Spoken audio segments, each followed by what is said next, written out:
ಇವತ್ತು ಹೈಕೋರ್ಟ್ನಲ್ಲಿ CM prosecution ಭವಿಷ್ಯ ಅಡಗಿದೆ. ಕಾಂಗ್ರೆಸ್ ಹೈಕಮಾಂಡ್ ಮತ್ತು ದೋಸ್ತಿಗಳ ಚಿತ್ತ ಈಗ ಕೋರ್ಟ್ನತ್ತ.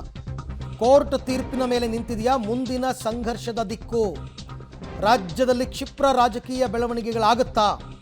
ಹೈಕೋರ್ಟ್ನಲ್ಲಿ ಇವತ್ತು ಮೂಡಾ ಪ್ರಾಸಿಕ್ಯೂಷನ್ ಅರ್ಜಿ ವಿಚಾರಣೆ ಇದೆ. ಕೆಲವೇ ಹೊತ್ತಲ್ಲಿ ರಾಜ್ಯಪಾಲರು ಪ್ರಾಸಿಕ್ಯೂಷನ್ ಅನುಮತಿಯನ್ನು ಎತ್ತಿ ಹಿಡಿಯುತ್ತಾ ಕೋರ್ಟ್? ರಾಜ್ಯಪಾಲರ ತೀರ್ಮಾನ ರದ್ದಾಗುತ್ತಾ? ಕೋರ್ಟ್ ಯಾವ ತೀರ್ಮಾನ ಕೈಗೊಳ್ಳುತ್ತೆ ಅನ್ನೋದೇ ಕುತೂಹಲ. ಮುಖ್ಯಮಂತ್ರಿಗಳ ಪರವಾಗಿ ಏನಾದರೂ ಆದೇಶ ಬಂದರೆ ನನ್ನ ಪ್ರಕಾರ ಎಲ್ಲ ಸರಿ ಹೋಗ್ಬಿಡುತ್ತೆ. ಮುಖ್ಯಮಂತ್ರಿಗಳು ನಿರಾಳರಾಗ್ಬಿಡ್ತಾರೆ. ವಿರುದ್ಧವಾಗಿ ಬಂದರೆ ಮಾತ್ರ ಕ್ಷಿಪ್ರ ಬೆಳವಣಿಗೆಗಳು ಫಿಕ್ಸ್.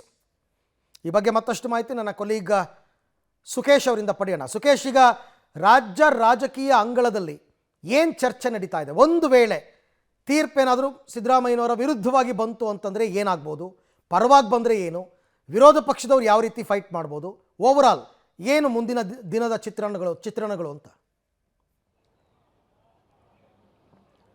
ಅರವಿಂದ್, ಒಂದು ಸ್ಪಷ್ಟ, ಇವತ್ತಿನ ಕೋರ್ಟ್ನ ತೀರ್ಪಿರುವಂಥದ್ದು ರಾಜ್ಯಪಾಲರು ಪ್ರಾಸಿಕ್ಯೂಷನ್ಗೆ ಅನುಮತಿ ಕೊಟ್ಟಿದ್ದೆ ತಪ್ಪು ಅನ್ನುವಂಥ ರೀತಿಯಲ್ಲಿ ಅದರ ಕೋರ್ಟ್ ಮೊರೆ ಹೋಗಿರುವಂಥದ್ದು ಸಿಎಂ ಅವರು. ಜೊತೆಗೆ ಅನುಮತಿ ಕೊಡಬಾರ್ದಿತ್ತು ಅನ್ನೋಂಥ, ಕೊಟ್ಟಿದ್ದು ಸರಿನಾ ತಪ್ಪು ಅನ್ನುವಂಥ ವಿಚಾರದಲ್ಲಿ ತೀರ್ಪು ಬರೋದ್ರಿಂದ ಒಂದು ಸರಿ ಹಾಗೇನಾದರೂ ರಾಜ್ಯಪಾಲರು ಕೊಟ್ಟಿದ್ದೇ ತಪ್ಪು ಅನ್ನುವಂಥದ್ದಾದರೆ ಒಂದು ಹಂತಕ್ಕೆ ಮುಖ್ಯಮಂತ್ರಿಗಳು ನಿರಾಳರಾಗ್ತಾರೆ. ಮುಂದಿನ ಕಾನೂನು ಹೋರಾಟಕ್ಕೆ ಮುಖ್ಯಮಂತ್ರಿಗಳು ಸಿದ್ಧರಾಗಬೇಕಾಗುತ್ತೆ. ಯಾವ ರೀತಿ ಅದನ್ನು ಫೇಸ್ ಮಾಡಬೇಕು ಅನ್ನೋಂಥದ್ದು, ಮತ್ತು ಇಲ್ಲಿ ಈ ಕೇಸು ತನಿಖೆ ಹೋಗುತ್ತೆ, ಈ ಎಲ್ಲ ವಿಚಾರಗಳು ಬೇರೆ ಬೇರೆ ವಿಚಾರಗಳು ಬರ್ತಾ ಹೋಗ್ತವೆ.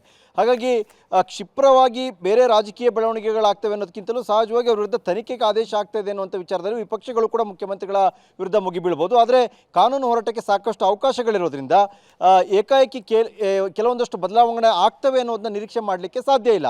ಆದರೂ ಕೂಡ ಕೋರ್ಟ್ನ ತೀರ್ಪೇನು ಅನ್ನೋಂಥದ್ದು ಕೂಡ ಅಷ್ಟೇ ಪ್ರಮುಖವಾಗಿರುತ್ತೆ. ಅದು ಯಾರ ಪರವಾಗಿ ಬರಬಹುದು ಅನ್ನುವಂಥ ಕುತೂಹಲವಾಗಿದೆ. ಆ ಕಾರಣಕ್ಕಾಗಿ ಇದು ಮುಖ್ಯಮಂತ್ರಿ ಸಿದ್ದರಾಮಯ್ಯ ಅವರ ಪಾಲಿಗೆ ಒಂದು ಬಿಗ್ ಡೇ ಅಂತ ಹೇಳ್ಬೋದು. ಅಲ್ಲಿ ಆಗುವಂಥ ತೀರ್ಮಾನದ ಮೇಲೆ ಅವರ ಮುಂದಿನ ಹೆಜ್ಜೆ ಅಥವಾ ಸಂಪೂರ್ಣವಾಗಿ ಇಷ್ಟರಲ್ಲೇ ಕೇಸನ್ನು ಮುಗಿಸ್ಕೊಂಡ್ರಾ ಅನ್ನುವಂಥದ್ದು ಕೂಡ ತೀರ್ಮಾನ ಆಗುವಂಥ ದಿನ ಕೂಡ ಹೌದು. ಅರವಿಂದ್, ಥ್ಯಾಂಕ್ ಯು ಸುಖೇಶ್, ತಮ್ಮ ಎಲ್ಲ ಮಾಹಿತಿಗೆ ಧನ್ಯವಾದ. ಸೊ ಒಟ್ಟಾರೆ ಈಗ ನೋಡೋಣ, ಇನ್ನೇನು ಕೆಲವೇ ಹೊತ್ತಲ್ಲಿ ಈ ವಾದ ಪ್ರತಿವಾದಗಳು ಆರಂಭ ಆಗುತ್ತೆ. ಸುದೀರ್ಘವಾದ ಪ್ರತಿವಾದವನ್ನು ನಾವು ನಿರೀಕ್ಷೆ ಮಾಡ್ಬೋದು ಇವತ್ತು.